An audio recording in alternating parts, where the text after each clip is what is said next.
If you take away the horses from the Mongol Empire, there is no Mongol Empire. The Comanche, a short time after getting the horses, became so dominant because before they got the horse, they were kind of like kicked around. They weren't really that powerful tribe. But then they get the horses, and the Apache and everybody else, even the Spanish Empire, is kind of like, all right, we don't want this problem.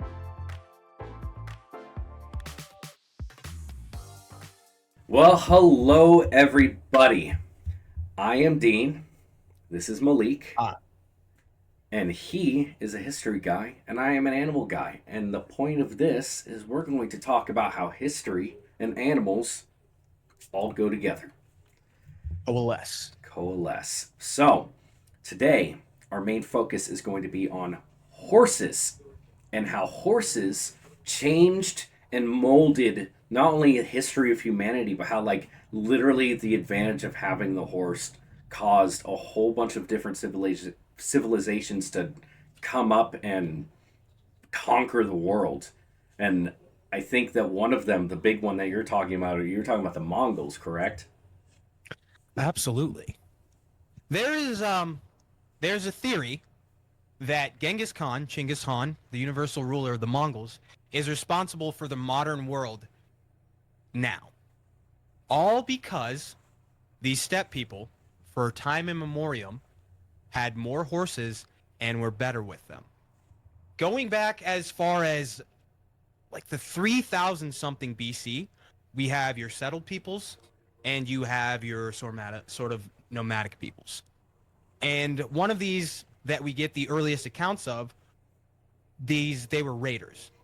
But they weren't really that big a deal. They couldn't move around real fast, and they didn't really have a whole lot of discipline. And then in the 3000s, something changed drastically.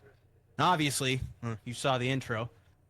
That thing was horses. First, it was chariots because I don't know. Why didn't they just ride horses straight away? Because they weren't big enough? They rode horses. Well, at first, from my understanding of everything, around 4000 BC, I believe it was. The first domesticated horses, at least when it comes to like the the genealogy, like going back and testing their genetics and everything, it's believed that horses were first domesticated in the steppes of Russia. So like they basically like something that they did that because people hunted horses forever. Like there's evidence of horses being hunted all over the world, and people were like, where are these being domesticated? And they'd look at like the teeth wear and see if they had like bits in their mouth or whatever. And people were like, no, that's just naturally occurring. So there was this giant study that was done a few years back where they got like 10,000 different genetic pieces of horses where they did the genealogy on them, and the majority of them came from this one central part in the Russian steppe. So they believe that something happened there where they were able to get these horses domesticated, and then from there it just went and exploded, and then they went everywhere. That makes sense because like the steppe it's the steppe. That's what it's known for is like horse people. Mm-hmm. That's from what I read is that originally they ate them and they didn't like ride on them to begin with. Oh, they hunted them like crazy. Like there's only what like there wasn't like so the cave paintings that you see of like the big red horse with the black mane.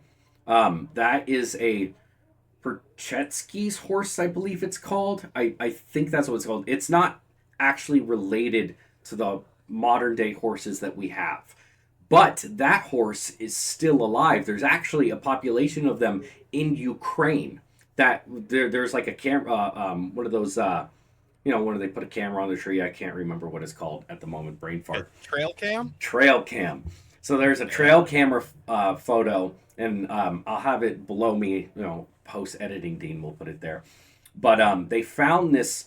Like they have a population of them, and there was only like a couple hundred of them left, but their numbers are actually increasing. But they're not the genetic ancestors of the modern day domesticated horse. It's a completely separate thing. That's where everyone thought they came from. But it turns out it was a whole different kind of horse. Like it's a whole different thing. There's like they thought there was multiple different lineages, but it turns out most of them probably only came from one group of people domesticating them rather than multiple different times. I wonder if, because basically, pretty well, as far as I know, and I could be wrong, but this is like the first people that really come into contact with like the horde of the steppe is Neo-Assyria. And like this a massive first because okay. So for a long time the chariot was the king of the battlefield. Mm-hmm. And it wasn't well, besides the Hittites, most of them just use it as a mobile platform to shoot arrows from. But like the Hittites, they had a heavier chariot, and I assume bigger horses, or at least more horses. But then you get to Assyria, and Assyria fights off this massive Scythic invasion. I'm saying Scythic, and for any of you nerds that are into like, oh, they're actually Indo-Iranian, shut up. It doesn't matter. They were Scythians in my book. But this massive invasion of Scythians mounted on horses. And according to Dan Carlin, if Neo-Assyria would not have been there, these Scythic peoples probably would have just wiped out early civilization as it was. But Neo-Assyria is there. And then, after that invasion, guess what Neo-Assyria starts employing? Hmm. Cavalry. Okay. Okay. Neo Assyria, is that in the I'm assuming since it says Syria, it's in that general Levant area? Mm-hmm. It was like Iraq and well, it was the first empire and the first professional military in human history. It was like basically the entirety of the Levant, Iraq or Iran, one of the two, and like Judea So in that general and area, Egypt. yeah. Yeah, so And like it's them that introduces cavalry, basic like actual cavalry, no shit cavalry, not chariots, into that entire part of the world. the crazy thing is when you mentioned that, you said how many years ago? What is it, 4,000 or so? 3,000? Yeah, something like or when they start. At least when I know that these like chariot barbarians or whatever were first around, or like people first started using horses, like 3,000. The crazy thing is like the earliest like people that we have that we know of that were in that area. Probably not the earliest, but like the first civilizations in like Göbekli Tepe and Chiron Tepe and all that in Turkey. Like this is that whole area is there, but like the horses, they it wasn't too far away from there, so it seems like they spread out relatively quickly if that's the case. It's like once Mm-hmm. they were able to harness them, they just went crazy. Because like I mean, you mentioned about the Mongols and like I mean, when did they really start employing horses? Oh man. Well, this all right. Forgive my tangent, but to understand the Mongols, you first have to understand the steppe as a whole. The steppe and like the Scandinavian world have been referred to by many historians. I'm not a historian, I'm just a fan of history. By many historians as a womb of nations. A womb is, where you give birth out of if you're a female. And like every once in a while, you would get just this militarily dominant people group, Mm-hmm. and it would come out of the steppe. First, it was like the Scythians and the Sarmatians and stuff, like these biblical people that are mentioned. But then it's just there are so many influential groups that have come out of the steppe, and the culmination of that was the Mongols. The Mongols took everything that the previous steppe people had, added discipline, and basically a religious figure of a ruler in Temujin Genghis Khan, and it's a match made in heaven. So Because you take away the horses from that. That never happens. How no, much does that change? uh,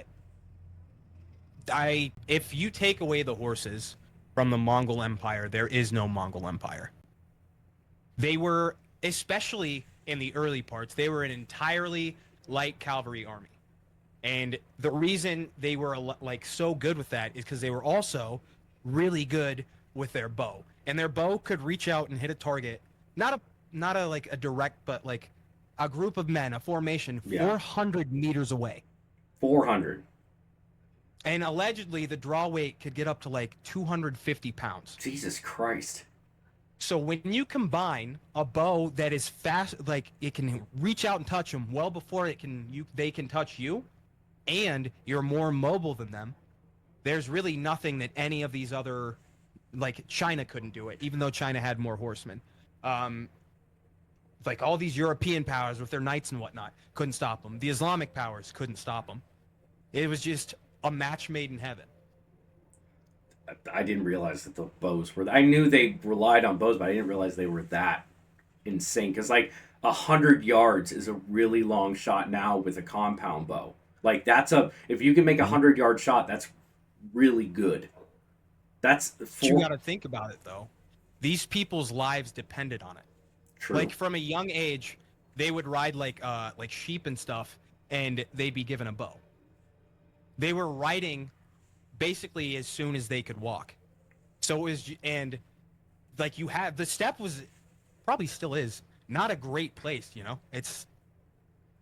It's really dry. The seasons are like Hmm. really extreme and everything. So like you even Genghis Khan himself, before he became Genghis Khan, obviously, like he was hunting mice and stuff while he was out there stranded and alone. But he was killing mice with a bow. Like that's just all of them. That's Like nuts. even the Comanche. Well, You know, speaking, I was literally going to say, like, we think of the natives as people who were strictly horse people, especially like out west in the plains. But that's where I was going to go with that because horses were not in North America until the late 1400s when Europeans brought them over. The first Mhm. horses that ended up escaping into and populating the Americas was in Mexico City around the 1510, I believe it was. And then of Like, course, and then they spread out obviously as the Europeans spread out, and eventually the natives got a hold of them and basically changed their entire way of life to be able to hunt down the bison and follow them around and war on them. but here's the really in my opinion, the really incredible thing. Only one group adopted horses like as their whole thing, and that was the Comanche. And the Comanche, as far as I know, there is no more brutal group of Native Americans that existed. And I don't say that as like I'm a very big fan of the Mongols, but like all steppe people, the Comanche, the Mongols, the Huns, they made war brutally and horrifically, and they did a lot of rape. Yeah, they Well, you did. spend your entire life on the horse, it's not great for your genitals. Mm. And I don't remember where I was going with that, but oh, yeah, sorry. The Comanche, a short time after getting the horses, became so dominant that not only because before they got the horse, they were kind of like kicked around. They weren't really that powerful tribe. But then they get the horses and the Apache and everybody else, even the Spanish Empire, is kind of like, all right, we don't want this problem. Yeah.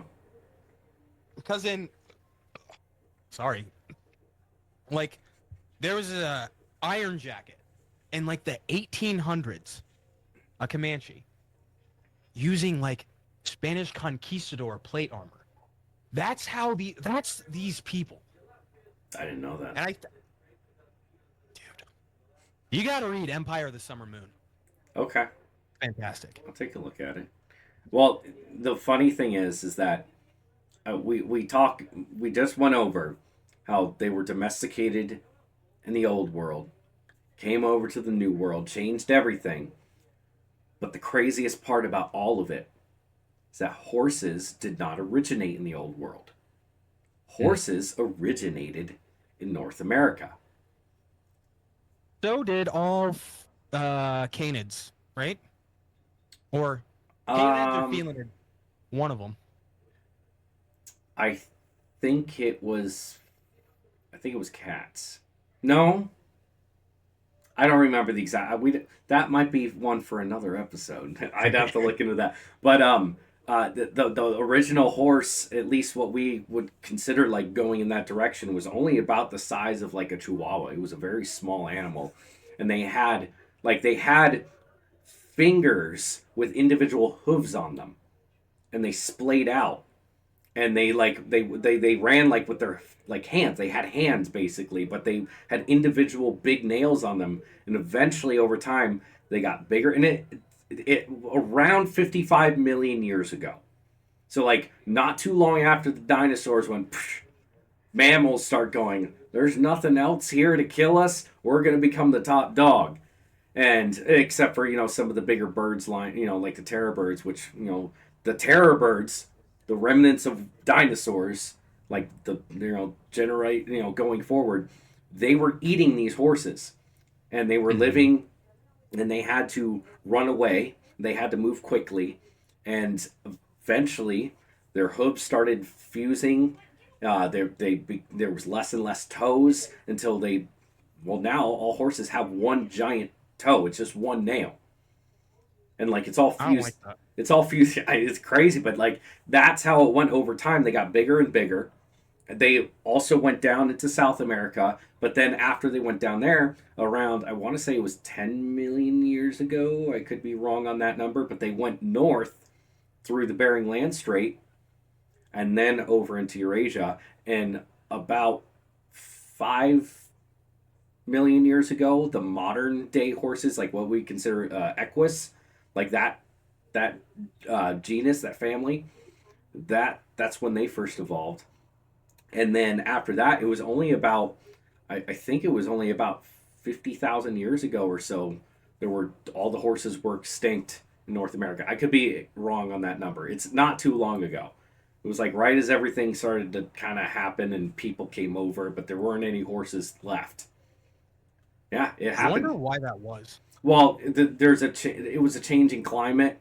Um, People got to remember that there was a lot of changes in North America, and humans. Well, it might have been humans actually that did it. It could be. I don't remember the exact timing, but like humans came in and wiped all the big megafauna out of North America. The North America was a scary. Yeah, they were a scary place. Everything. We had big cats. We had big The dogs. largest feline to ever exist came from the United or North America. Yes, North The America. American cave lion. The Yes. largest, the short-faced bear. But I think there's a bear in Africa that was bigger than. Sure, I went That there. I'm not sure of, but as you said, like everything was big and bad over here, and then people came and go, "No, we don't like this. We're gonna kill y'all." They just wiped them out. Do we know that for sure? Because There's arguments. I think, just think of a short-faced bear and a group of early humans, I mean, not Neanderthal, but like humans with humans their hunted flint-tipped mammoths. spears. They hunted down mammoths. There's a theory that I've heard that humans didn't come across the land strait as quickly as they could have because there were short faced bears there. And I've heard a few theories that the humans basically didn't come over until the short faced bear went extinct. But that's one of those things that's being debated. No one's 100% sure, but the idea is that as much as everything else is very scary, human the way that we can adapt to any environment, basically tools and all this stuff, it's just those animals are no match. Like even today, we could, if we wanted to, wipe out everything on the planet. We're kind of in the process of doing that, but if we wanted to, we could have complete and utter total domination of everything. But we choose not to, which is a good thing. But Mm-hmm. but like we're at a point now. Like back then, it's a little bit more difficult to do that. But just think about how short of a time it took for people to wipe out the bison. Like how quickly that happened. But they had repeating rifles. It doesn't matter. What do you mean? If you have the technology that you can just boom, dead, boom, dead. That's a whole hell of a lot different. And we're gonna run up on it and throw some spears. Yeah, it's different. Like, It would take a lot longer, sure, but like you could absolutely do it with enough of a population. There's plenty of species of animals that humans wiped into extinction way before people, we consider modern people. Like there's plenty of animals that we wiped out before anyone even knew what was going on. like what? Um, well, like any of those megafauna, like the mammoths, as an example.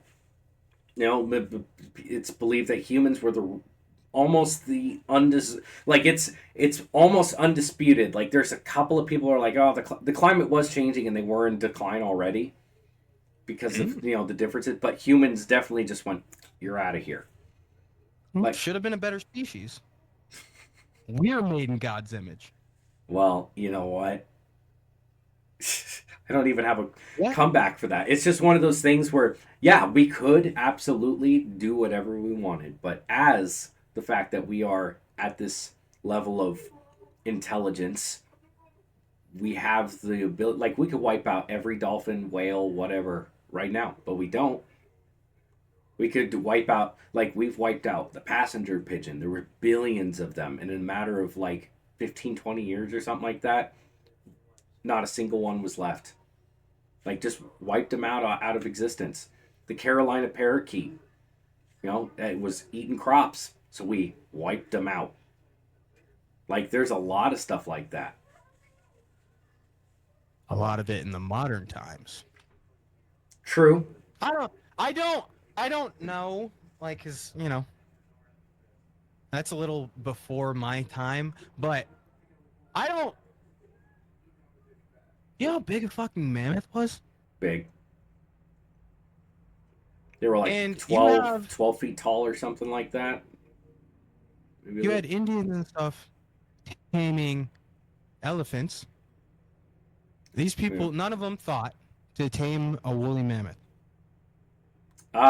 I think they were pretty much wiped out before like true civilization really peaked. So like the last of the mammoths were around on an island in Russia around the time that the Great Pyramids were being built. Like that's the last of them. They were on one little island. I don't remember its name, but like that's how long ago it was. So like yeah, there were civilizations before the the the Egyptians, but they weren't up that far north. As far as we know, As far as we know, sure, but at least from what we do know. it's. I keep hating going, but there, Homo sapiens sapiens appeared like what 200,000 years ago. Modern day humans, somewhere around that time, yeah. We only have like what, at most 5,000 years of recorded history. Roughly, yeah. Who knows? Yeah. There's a lot that we're Imagine trying to what- figure out. And the real defining factor, in my opinion, truly, one of the things most important to building civilizations was the horse. Yeah.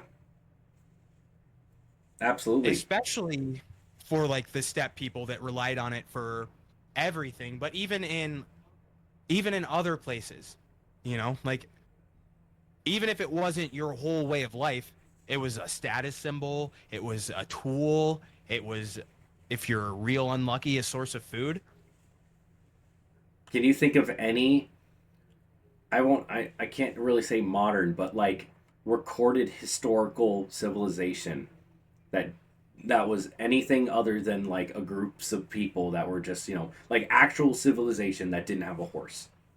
Well, like the Aztecs And well, I mean like old world. Like so like that's the thing that's like I you look at the new world.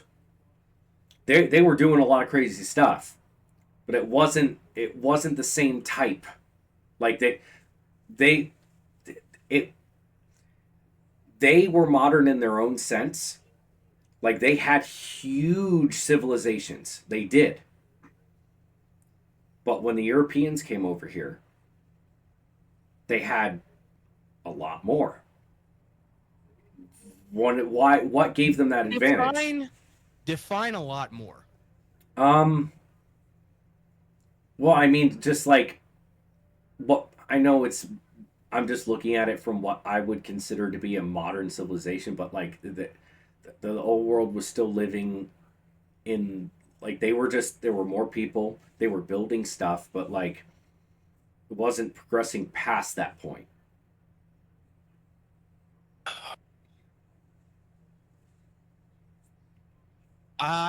That's not okay. The Aztecs, like the capital of Tenochtitlan, it Hmm. had like running water and sewage, Yeah, and it had a larger population than like every large European city at the time.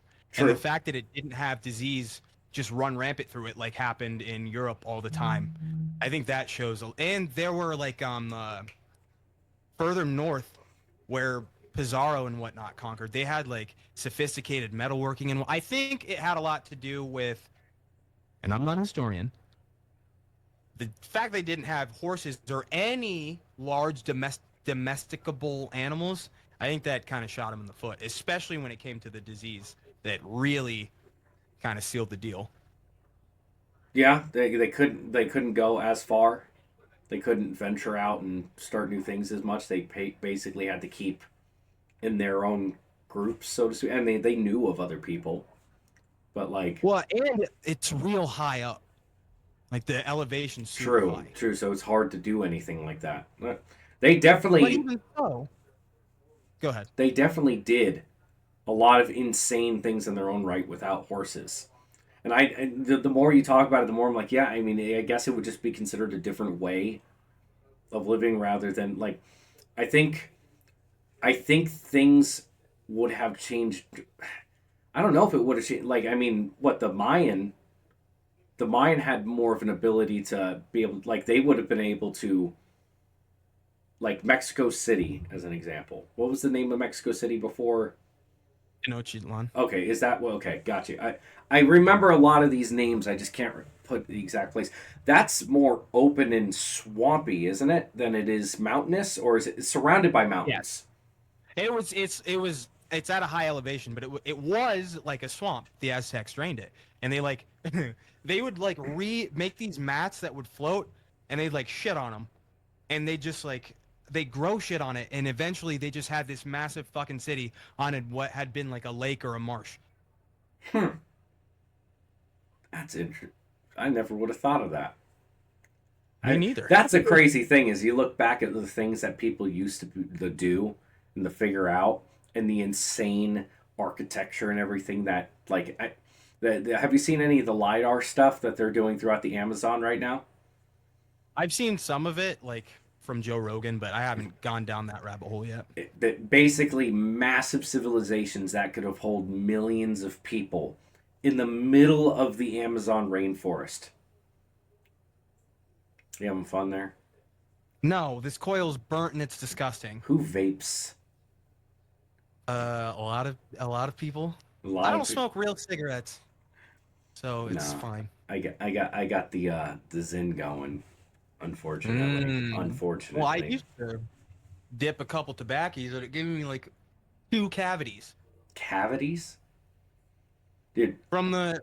I friggin' well, I was taking Adderall and I was chewing tobacco, and chewing tobacco is fiberglass and it cuts your shit up. Yeah, I And used to dip. yeah, Yeah, and I was also in a like I was a gross person. but your wife Without straightened doing you it. out, She really did. She was like, huh? "You're gonna stop. You're gonna stop chewing tobacco." And I was like, "Okay," and I did. Yeah, that makes sense. It's icky. Yeah, I don't yeah. like it. I do miss it sometimes, but then I don't.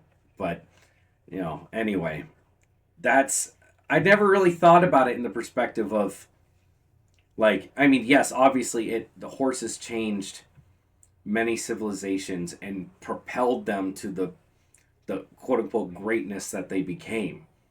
Great in the sense of like great doesn't necessarily mean you did good things. It just means the scale of the things you're doing are great. What is good in a historical context?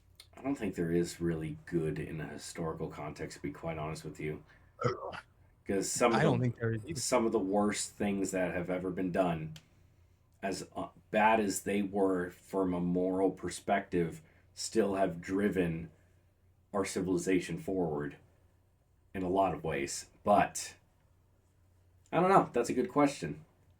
That's a really good question. Because we'll stick with the the horse sort of thing.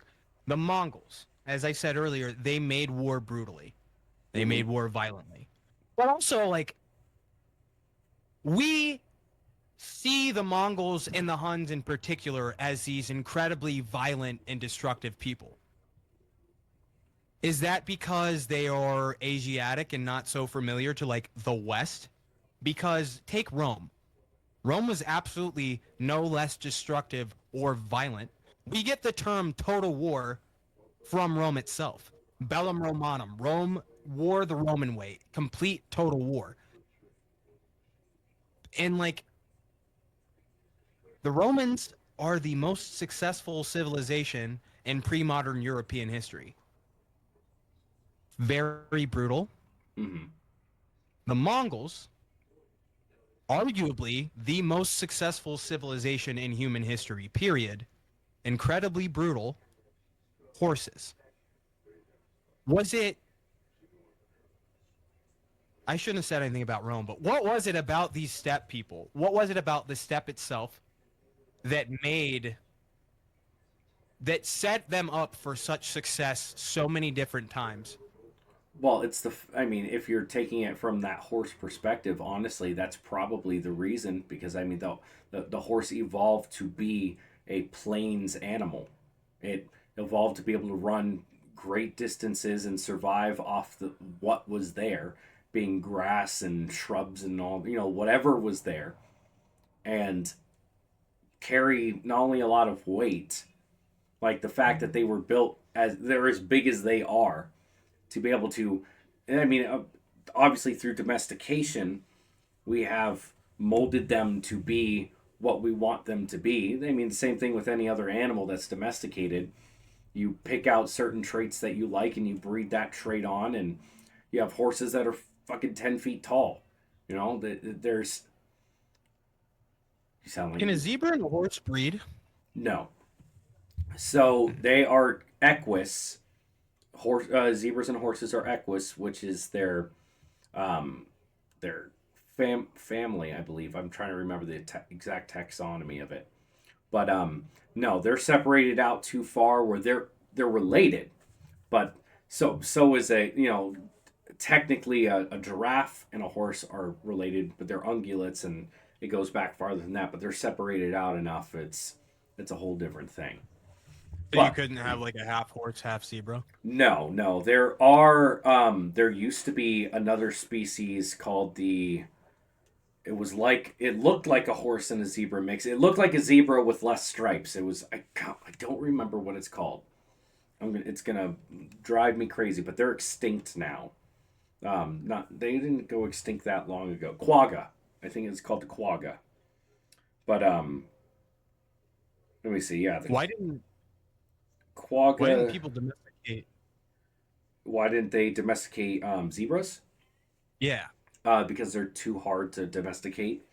Yeah, quagga went extinct in the wild by 1878, and the Damn. last one died in 1883. That's But sad. but yeah, it looked like the front half was striped and the back half wasn't. But no, they're too difficult. They're wild. You can't domesticate them. I see they're difficult, and I raise you elephants. Which spoiler for next week, maybe. I think elephants are intelligent enough that you can work with them. Like they can understand a bit more of what's going on. And I mean, it's once you get a few of them domesticated, it's a lot easier when you start breeding them like that. But I mean, Mhm. I think there's just the elephants are one of those animals where there's just like a they're so intelligent that there's almost like a mutual understanding. But like elephants go haywire. Like you can train an elephant, but then they go. Some of them go freaking nuts.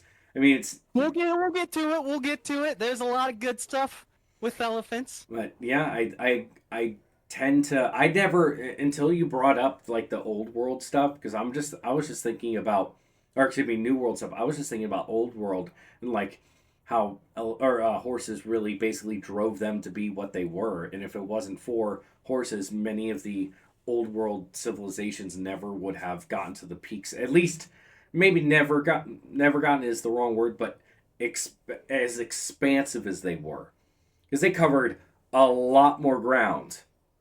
Mm-hmm. Like they were able to travel the whole known world basically. Well, for thousands of years, the chariot was like the peak of warfare. You're never going to have that without horses. True. And then, like, obviously, after Rome, cavalry is king, period, until you get to firearms. Well, even Like, that, then, there were still horses in World War One. yeah, which Like is nuts. machine There were guns still, versus horses. I'm pretty sure there was the last cavalry charge was in World War II. Was it? Oh, I think so. I could be wrong, though. yeah. I think World War II is, like, history light. I think the end of World War One was like the end of the old era. Like beginning of once World War One ended, it was the start of the modern age. Like the way everything kind I of suppose. I mean, a lot of, I mean, the Ottoman Empire ended. Like, there was a lot of those, like, everything was kind of reshaped and reformed to basically what it is now after World War One ended. It, like, ended a lot of old dynasties, if that makes sense. World War II ended like the entire British Empire and gave us the current situation in the Middle East. True. That's a whole nother can of worms. Man, this has No been opinion on that. this has been fun. I really do like. I did very much enjoy this. Well, thank you guys. Seriously, let us know what you think down below, whether you agree with any of our statements or not, and if you have any rebuttals to anything we were saying, I'd love to hear it. Maybe we can address it next week as well. But I'm Dean. It's Malik, and we'll see you on the next one. Bye. Stay motivated. See ya.